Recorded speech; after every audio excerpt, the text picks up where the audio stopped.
Okay, I have a little chat with folks on the left for a minute.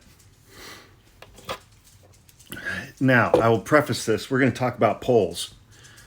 I will preface this by reiterating comments that I've made in the past. I never just trust any individual poll.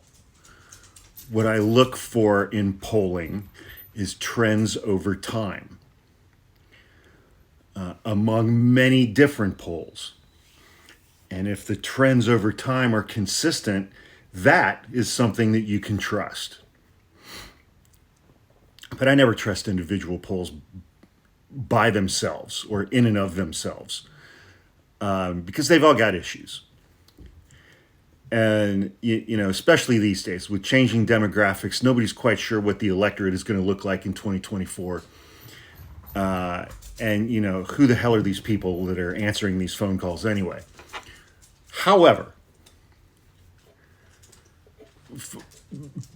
and they're primarily, this election cycle, they're primarily people on the left. And I get in my comments every day. And I'm not going to stitch any specific comments because I'm not going to call out, an individual on this. I get people that are like, I don't trust any polls ever. I don't trust polls. I don't trust polling.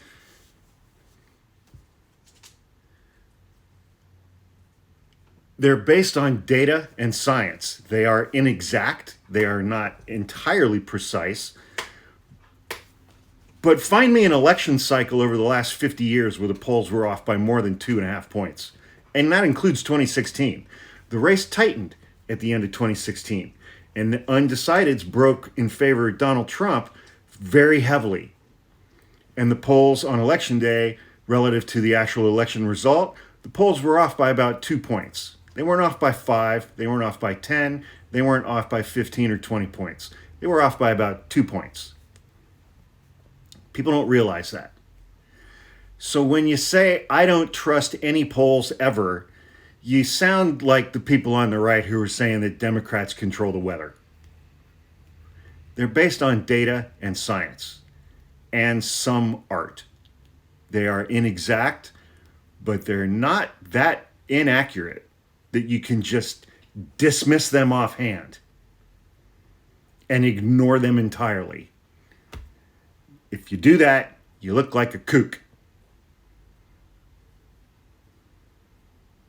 Hope that helps.